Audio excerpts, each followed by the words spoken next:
yesterday because, like Stephen A. said, so they haven't played in San Antonio since February 7th.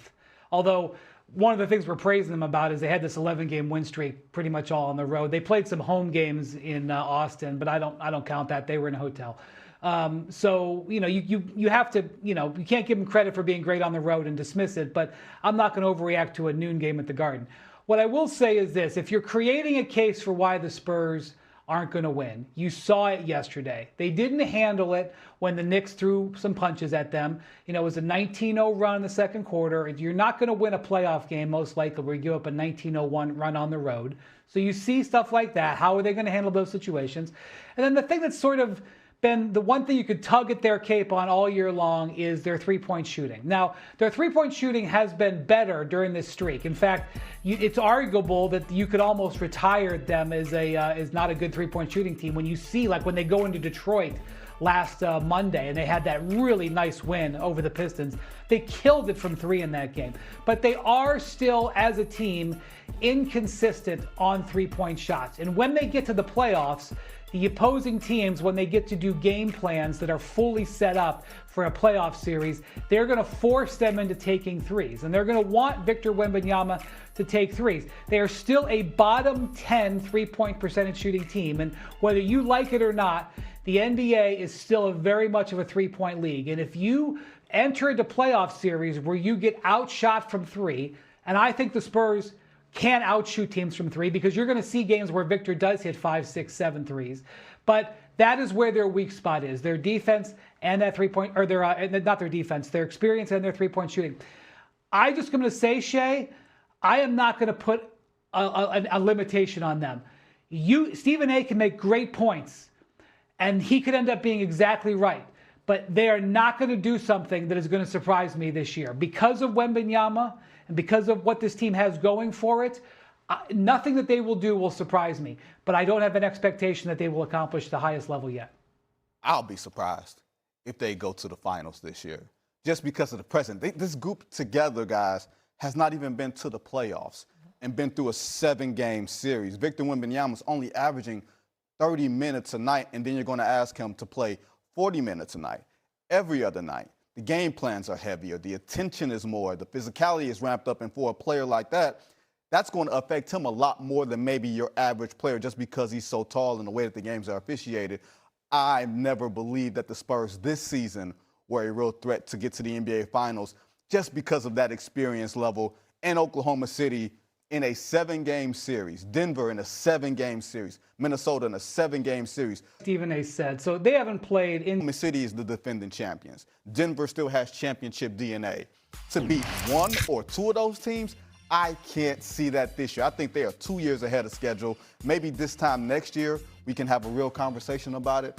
I want to see them win a playoff series first before saying 3 playoff wins in that Western Conference. That's a little bit too much for me.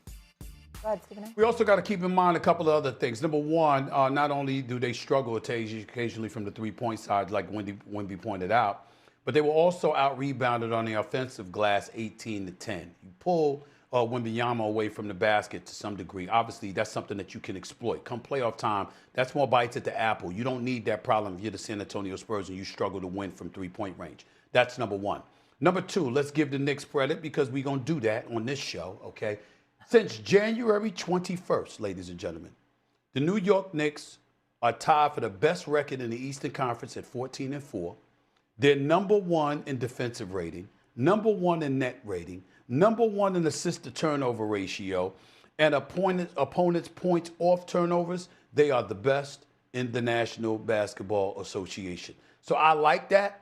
I'm seeing that. I think it's important to bring that up, because as we reflect on what we've seen from Mike Brown, who we know can coach, okay? The bottom line is we just have to put it out there. Tom Thibodeau's name is going to be mentioned unless Mike Brown gets them to a conference finals and gets them just as close, if not closer, to an NBA Finals berth. Why? Because the New York Knicks were considered like cardiac kids over the last couple of years. Yeah, they ended up losing both times to Halliburton and the Indiana Pacers, and I get that part. Injuries derailed them the first go-round in that 7-game semifinal series. Last year, they blew game one, and they never recovered. Let's just keep it a buck. But in the end, when you look at them, they've been considered to be like cardiac kids, overachievers. Their grit and their grind was what made you fall in love with them. It didn't matter who they were going up against. It didn't matter what the circumstances were. They were scrappy. They fought you tooth and nail. They had that bite. They let you know you were going to be in a dogfight. That's what you saw when you saw the New York Knicks over the last 2 years, especially come playoff time. The problem is you're wondering where that has been on too many occasions this season on the defensive side of the ball.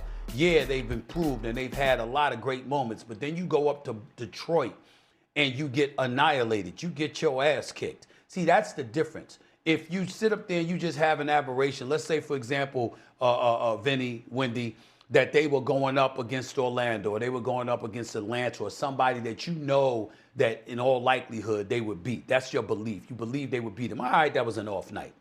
But this is the #1 seed in the Eastern Conference, who you knocked out 5 games last year, whose coach came on national television on this show telling the world, oh, we want y'all. We gonna get y'all back. They walk into this season.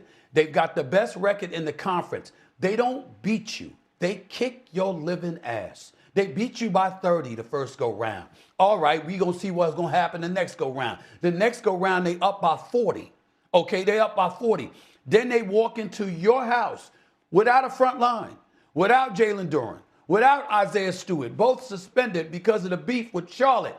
And they beat you by double digits, and Cade Cunningham replicates Kobe, LeBron, Steph, MJ, or whomever you want to pick by dropping 42 and 13 on your home court without his full squad. This is the kind of stuff that we're looking at. So we see a Knicks team that could they beat Boston Shore? Could they beat Cleveland Shore? Could they beat Atlanta and Orlando and Miami and all these other teams? Sure.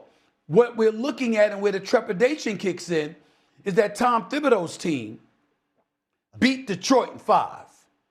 And you have the team this year under Mike Brown, and they sweep the floor with you. They run you out of the state. They give they show that immigration issues actually exist in the world of sports because the New York Knicks might not be allowed in the state of Michigan. That's how bad it's been, the kind of beatdown that they got. You gotta make amends for that. You gotta make sure that kind of stuff gets eradicated. And obviously we won't know until playoff time whether that's gonna happen or not, but that's the situation with the New York Knicks right now.